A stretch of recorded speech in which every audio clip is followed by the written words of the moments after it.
What's up everybody, welcome back to another video. Today we're going to talk about how to get your WordPress powered website prepared for 2018. It's right around the corner. I'm going to cover some very important topics from the performance of your website, making sure it loads fast within the browser, your overall security profile for your website, and some very easy and basic things you can do to increase the security of your site. Then I'm going to cover some SEO because we all want to get found on page 1 of Google. And then I'll segue into social media because there's two parts to it. There's social connection, that's when people get to connect with you on your social media profiles. And then there's social sharing where people will take your content and share it with their friends and family. Finally, we're going to leave off with email marketing and why it's so important to do. Because at the end of the day, you want to make sure that the second you release a new blog post or you create a new video, that you email your list of subscribers. This will make you less dependent on the algorithm feeding your content to the world and will help you build up your community. Now, is any of this stuff hard? Well, the answer is no. The fact that you're using WordPress simplifies the entire process. I'll cover some basic techniques that pretty much anybody can follow, and then I'll show you some advanced measures you can take to really take your website to the next level. So if you want to get your WordPress powered website ready for 2018, when it comes to performance, security, SEO, social media, and your email marketing, then continue watching. Let's jump on the computer and let's do this. Alright, so for this demonstration, I'm going to be using two websites. One is my demonstration website, and the second one is my actual website over here, PixemWeb.com. Alright, so the first thing I like to do is get a baseline. So I'm going to go over here, I'm going to grab this URL, I'm going to get a baseline of the performance of the current setup. I'll paste the URL right there. This is tools.pingdom.com, and I'll start the test.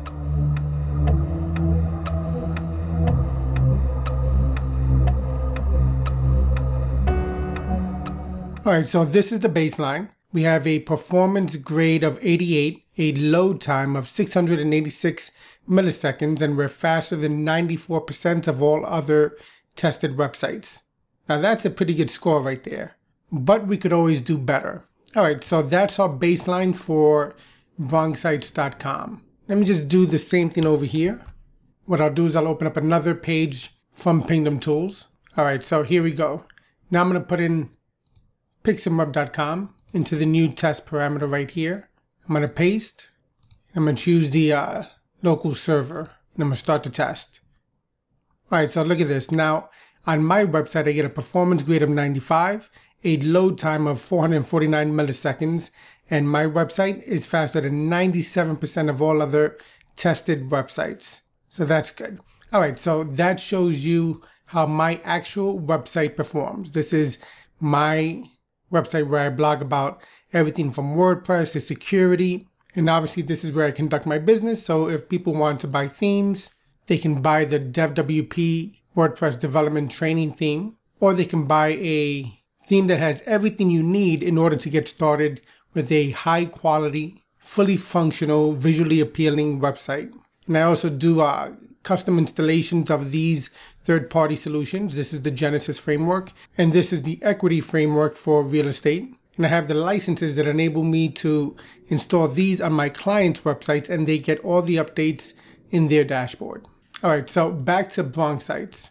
So what can we do over here? If we look at the results, we have decent results, but we can improve the performance of this page and this website. So we'll go over here.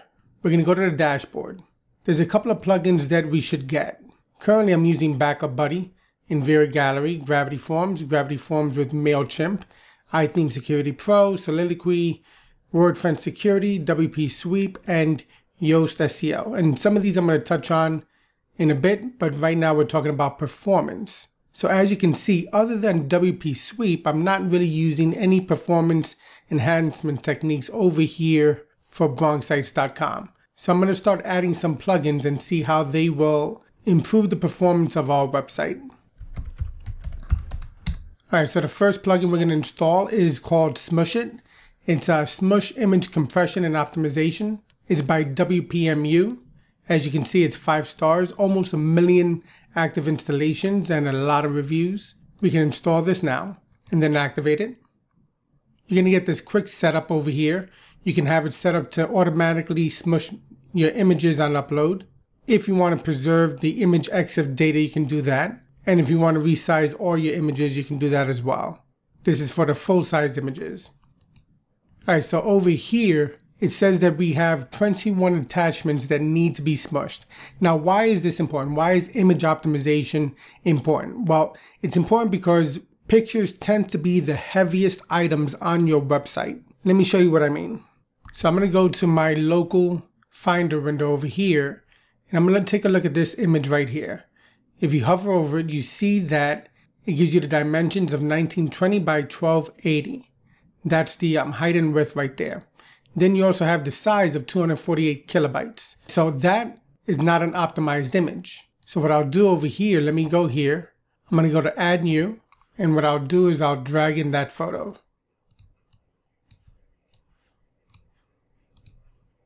All right, so now if we go back to the library, we see we have that image there. If we go to edit it over here, we're going to see the file size is similar to what we have on our desktop. All right, so now what we can do is, if we go back to the library, you see you have this option over here to smush now. Let's see what happens when we click that. We look at the smush stats. The full-size image was skipped because we didn't set that to be smushed, but the other sizes have been reduced. One of them by almost 5%, 4.4%, 3.9%, 2.7%, and 0.5%. So this is automatic when you click that button right there. If we go over here to WP Smush, this link right here in your media section, we could recheck images if we want. It says you have images that need smushing. We could bulk smush now, and it'll start smushing all of your images that are on your system. Again, this is not the full-size ones. These are the image sizes used by your website. The full size tend to be saved within your server, and you don't tend to use them for the most part. But if you want to resize those as well, you can do that. All right, so now it says all the images are smushed and up to date. Over here it says we have the ability to resize the original image if you want, but that's one way that we can save space on our server and make our website load faster by smushing our images. Now, WP Smush is a highly rated plugin, but sometimes you want greater control or you want to get even greater results. So how do we do that? Well, there's a website that you could use in order to do this for you, and it's called tinyjpeg.com. All right, so what this one does, you upload your photos here, compress it, download it, and then install it on your website. So let's try that. I'm going to take that same photo, I'm going to drag it in, and now you see it saved a whopping 56%. So now I'm going to download that image, and then I'll go back to my downloads folder, and there's the image right there. So what I'll do is I'll just rename this one, because I'm going to upload this again. I'll bring it back to the Wrong Sites website, go to Library, go to Add New, and I'm going to drag it in. If we go to Edit, you now see that the file size is 110 kilobytes. That's significantly smaller than the other one over here, which came in at 249 for the original size. And then if you want, you could even smush this even further over here. And if we look at the stats over here, let me increase this screen size so you can see the difference. These are the same photos. One of them is just not optimized in advance, it's just uploaded in its regular format. The other one is optimized in advance, uploaded, and then they are both smushed. So the original file sizes are skipped, but the other thumbnails are further compressed with the Smush It plugin. So we see over here that the large thumbnail is 1.9 kilobytes and it was reduced by 3.1. Over here, it's only 2.7 kilobytes and it was reduced by 4.9%. You see these numbers here. So my recommendation is to use a website like tinyjpeg.com, upload the image first here, download it, and then upload it to your website and use the Smush It plugin in order to compress the images even further, because you see the results are going to be significant. And this matters because, again, pictures tend to be the largest items on your web page and website. So if you can reduce the file size of your images, you're going to increase the performance and improve the performance of your website overall. And that's a major usability improvement because people don't like visiting websites that take a long time to load. They'll tend to abandon your website. And Google considers page load time to be a major ranking factor. So definitely keep this in mind when you're uploading photos to your website. Now, another tool that I like using is this desktop application by JPEG Mini. Now, this is a major time saver because what happens here is I can take an entire folder from my desktop or individual images and I can just drag it, compress it, and then upload it. It removes the necessity to go to another website in order to get this done. All right, so what I'll do now is I'll demonstrate this process.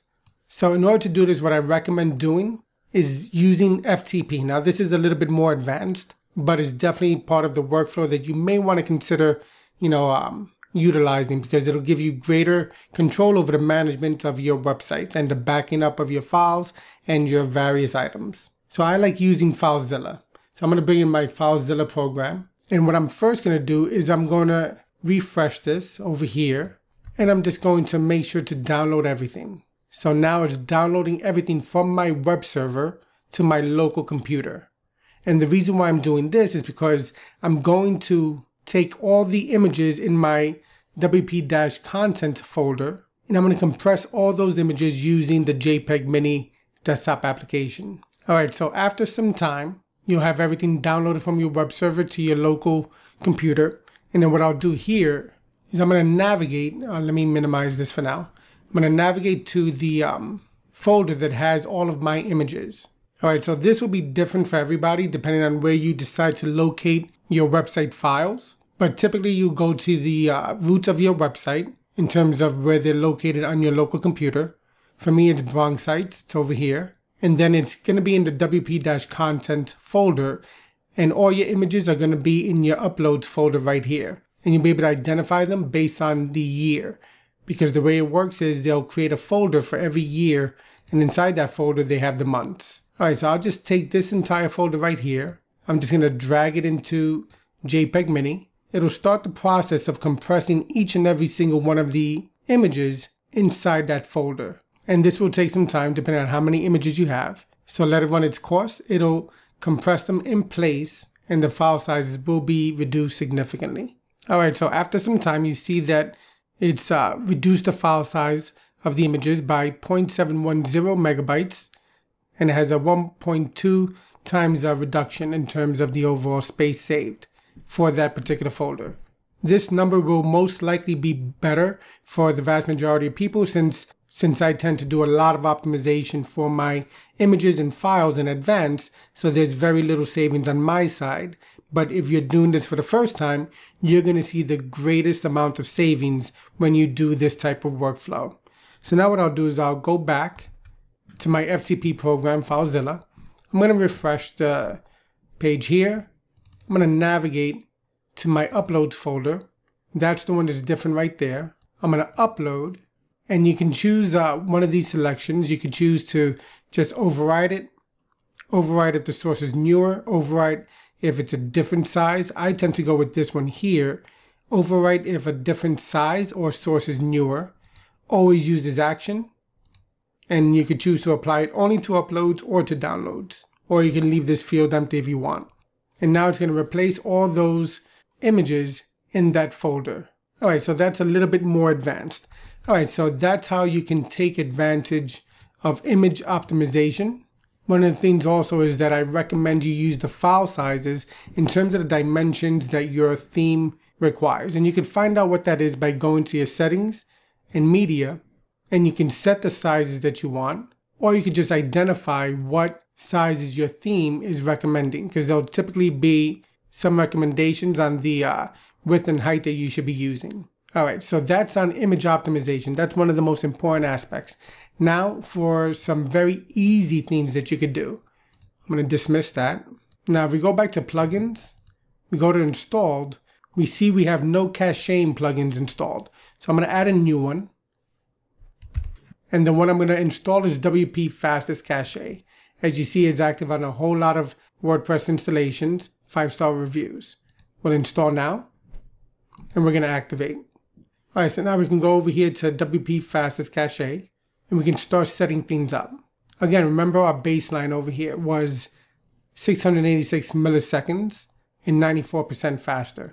We're going to try to get that improved on. So we're going to enable the cache system. We're going to create the cache of all sites automatically. We're not going to show the cached version to logged in users. If you want to clear the cache, you can do that after a new post or page is published. I definitely recommend minifying the HTML, minify the CSS, combine the CSS when you're able to, make sure to enable gzip compression, and then enable the browser caching. Then submit.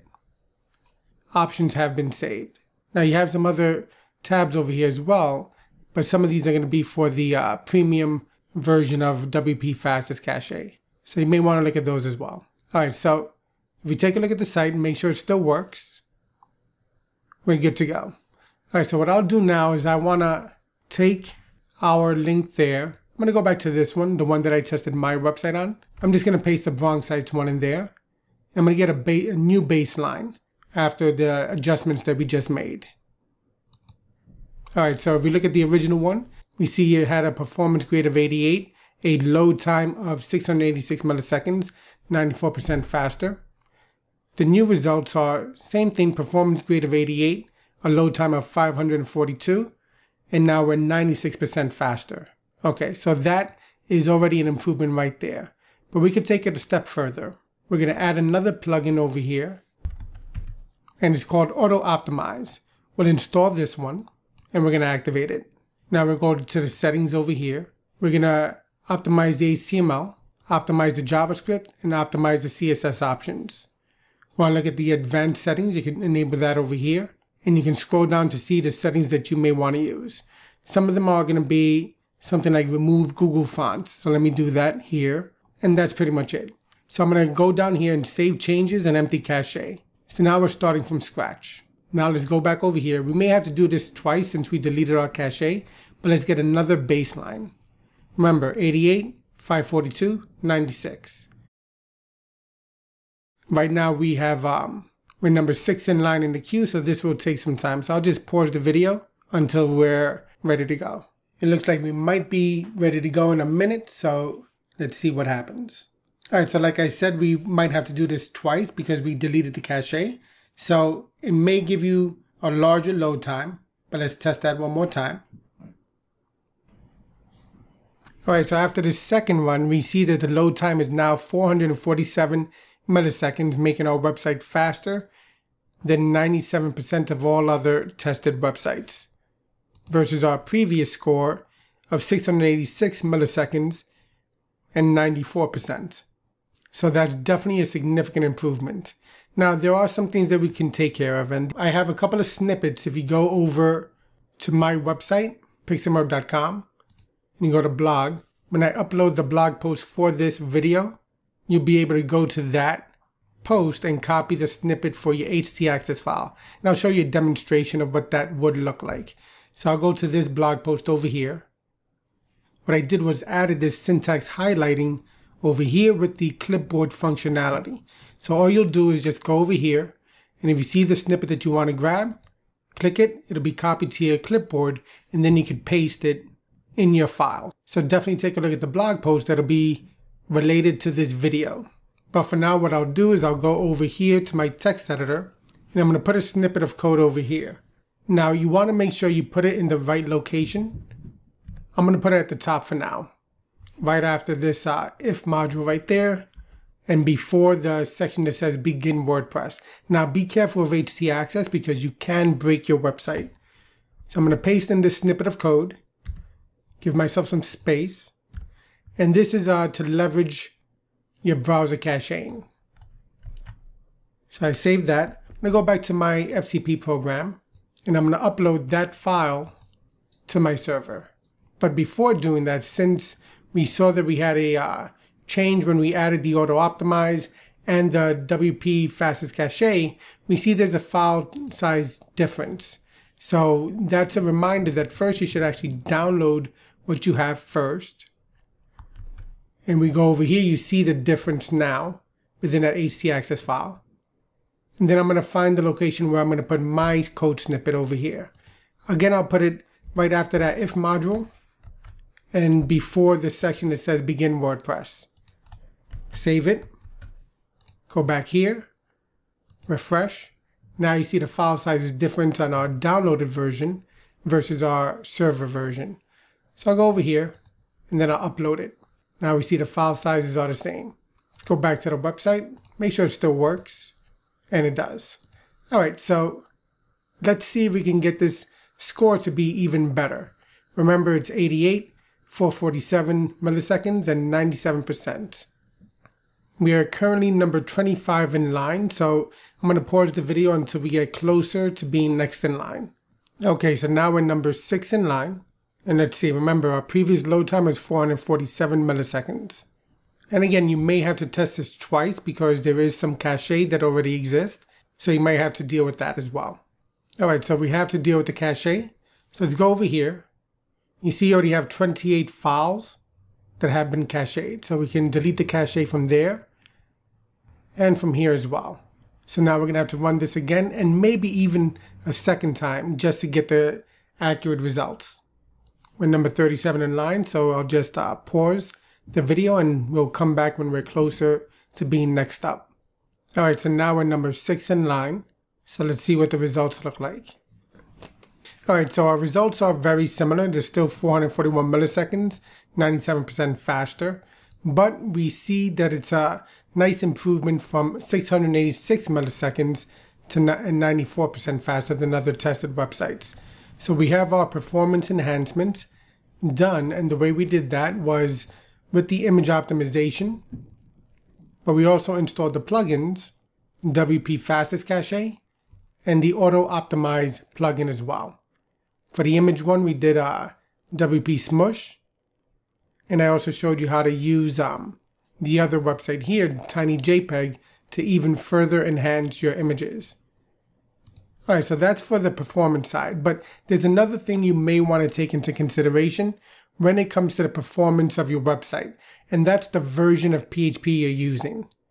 All right, so for wrongsites.com, for this one, I'm already using PHP 7+, but I want to show you how you can determine what version of PHP you're using and how you can change your version. I'm going to bring in another tab over here, and this is one of my clients' accounts. So I'm going to go into the dashboard. I'm going to go to My Account. I'm going to go to the Manage Web Hosting section, go to the cPanel section, and if you go all the way down, there should be a section that says something like Select PHP Version. So that's what you want to do right there. Select the current version, make sure it's 7+. Depending on your hosting account will determine what available PHP versions you have. You definitely should have the ability to increase a version of PHP that's 7 or above. So that's how you can change your PHP version. Now, the reason why this is important is because PHP 7 and above is significantly faster than previous versions of PHP. And it's recommended by WordPress that you use this version. All right, so that's how you do that. Now let's move on to security. Now, when we're talking about the security of your website, there's a couple of things you have to take into consideration. One is your user credentials. You're the administrator of your account. You want to make sure that your user credentials are unique and virtually impossible to guess and to brute force attack. The way to do that is to use a password manager and create a password for your account that's 20 or 30 characters or more. That will mean that your password won't be able to be cracked by typical methods. And you may want to set up two-factor authentication as well. So we're going to go over here to the dashboard, and you're going to go to your users section. And if you need to change your password, you can edit your user account. And towards the bottom, you could generate a brand new password if you want. And then what I recommend is that you create a secondary account for yourself that you use on a day-to-day basis. This will be helpful because if you're going to go to places like a coffee shop or somewhere else, you want to make sure that you only log in to your website from an account that doesn't have administrative level access or privileges. Now, in terms of the plugins, I'm using two security plugins right here. One is iTheme Security Pro, and the other one is WordFence Security. So what I like about the Pro version of iTheme Security is you get some additional features towards the bottom. One of them is two-factor authentication, user security check, and a bunch of these other ones as well. You could do malware scanning. You could change your security keys as well. And you can really configure the settings of your website to make it as secure as possible. So I definitely recommend setting up iTheme security. Even the free version is amazing. And I have a video tutorial on how to set that up properly. And I'll leave a link in the cards in the upper right hand corner. So definitely check that out. And the same thing for WordFence. If we go back over here, installed, you go to WordFence, or you go over here. WordFence is another great plugin that you could use in order to increase the security of your website. You can look at the options, and you can set up the options to meet your needs. But by using iTheme security and WordFence and making sure that your user credentials are extremely strong, you'll be able to make sure that your website is as secure as possible. If you notice over here, I have the lockout after how many login failures is set to 2. Why? Because I use a password manager with two-factor authentication. So I never have a failed login for myself. So that's why I can be very strict when it comes to this rule over here. Now, what else can you do to secure your account? All right, so you can go to your settings section, go to general, and if you're going to allow membership, you want to make sure you set the default role to subscriber. That's the lowest level type of member of your website that accounts could have. And they're not able to do anything but pretty much comment on your posts. They cannot change your theme. They cannot change your plugins. They cannot do anything that would require an admin account. So you want to set that to the default role. The other roles are, there's the subscriber, the contributor, author, editor, and administrator. Those are the default ones. But this is the one that you want to have. All right, so another thing you want to do is make sure in your hosting account that your login credentials for your hosting account is also extremely secure. Because if a person can gain access to your web host or your web server, they can bypass a lot of things that take place within WordPress itself. So you definitely want to look into that as well. Make sure to harden your web server credentials. And I'm talking about your FTP credentials.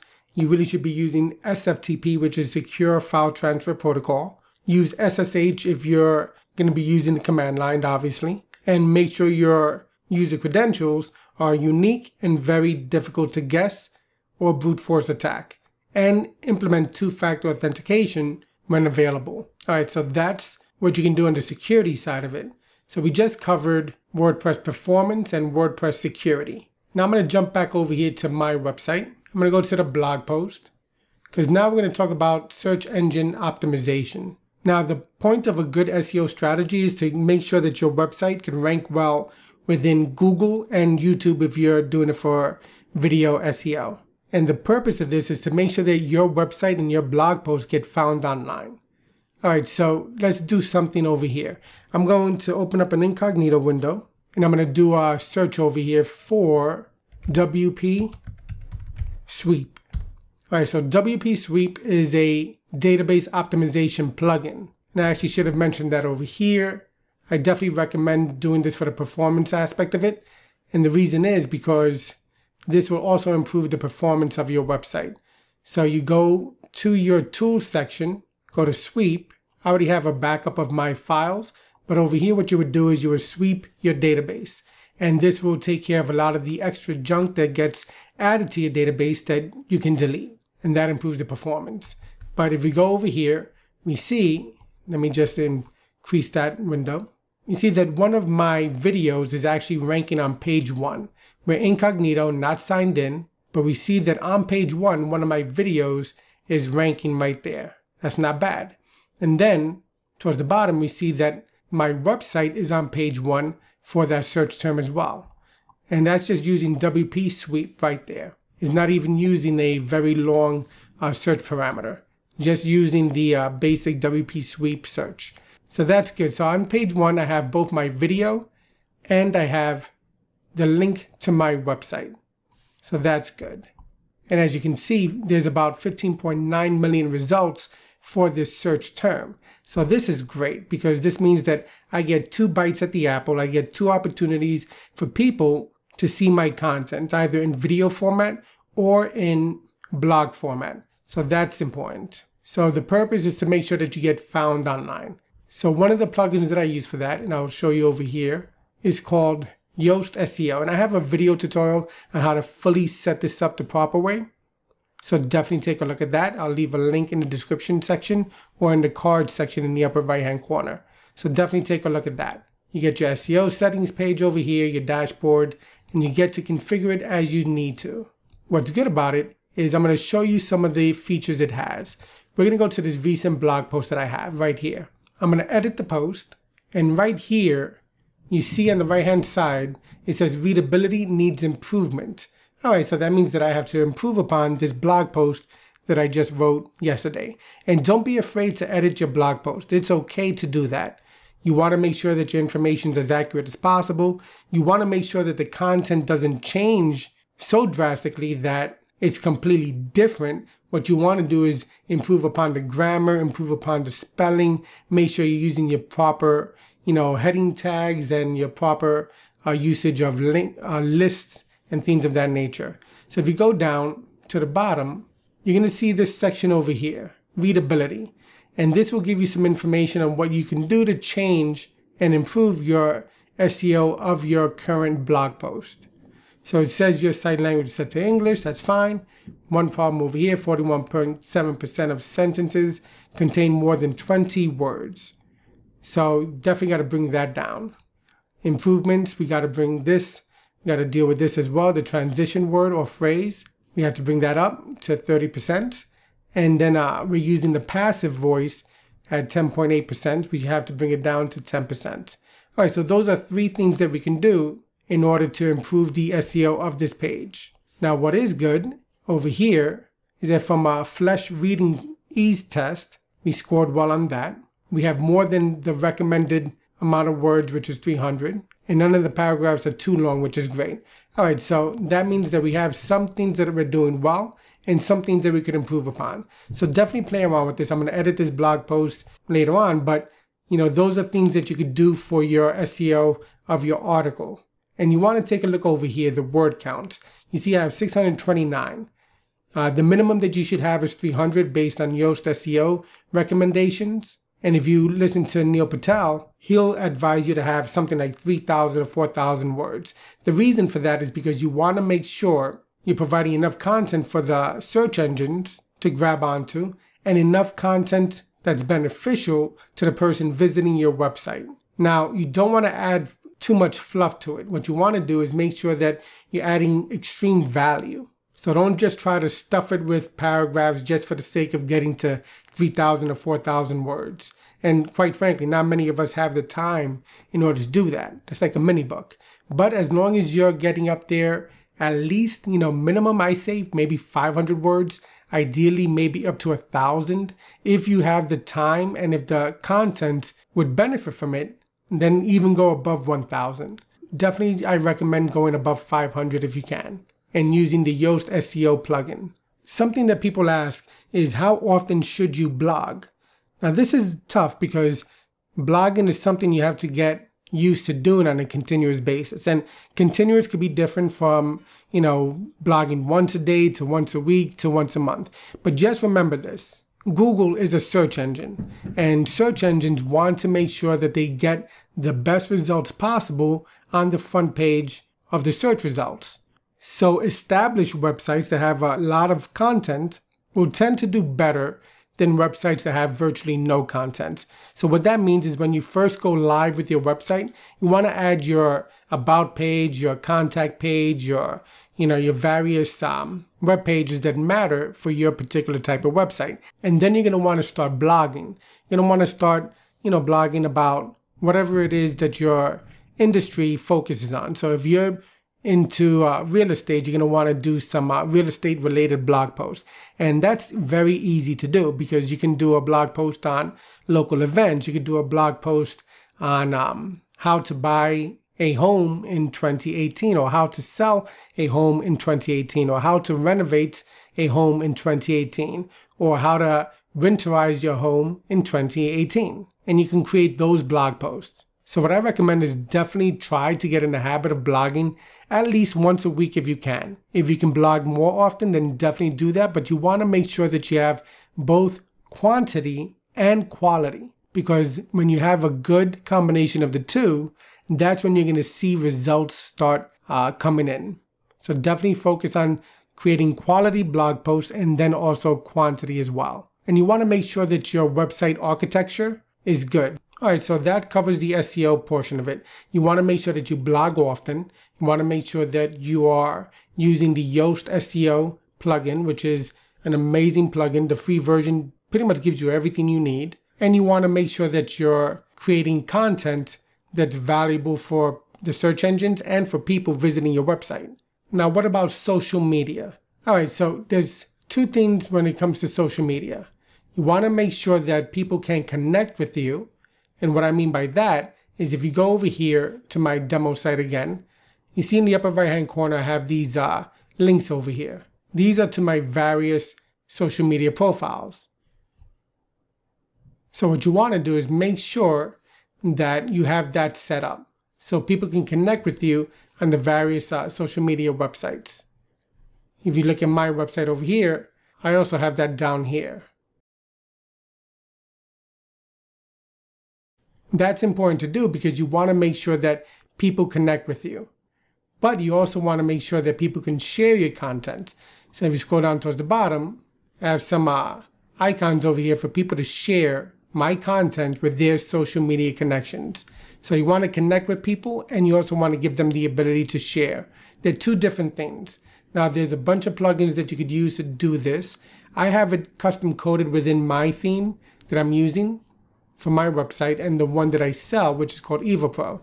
So if you go over here to the dashboard and you go over here to this section right here, you see that I have these options selected to be shared and displayed on the content. And then if you go to appearance and menus, I have my social media menu right there.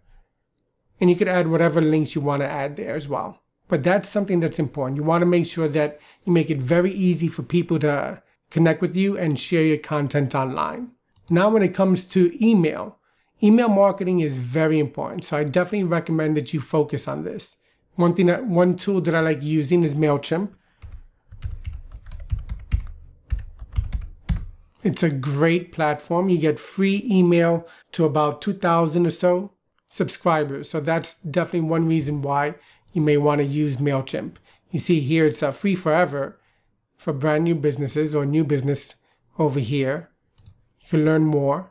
You get up to 2,000 subscribers and 12,000 emails per month. So this is great for pretty much every brand new and smaller website.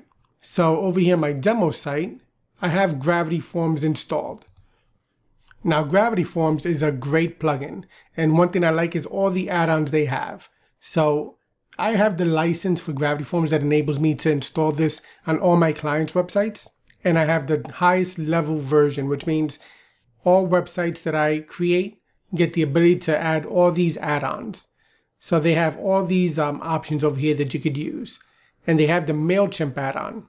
So you can connect it with your MailChimp account. And the reason why you want to do this is because you want to make sure whenever you create a blog post or a new video that you immediately send it to your list of subscribers. This will ensure that you start getting views on your content as early as possible.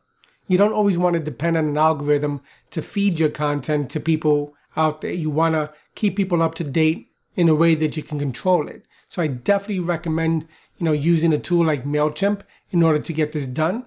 And I have a video on how to set up MailChimp with WordPress, and I'll leave a link to that as well in the card section. So definitely check that out.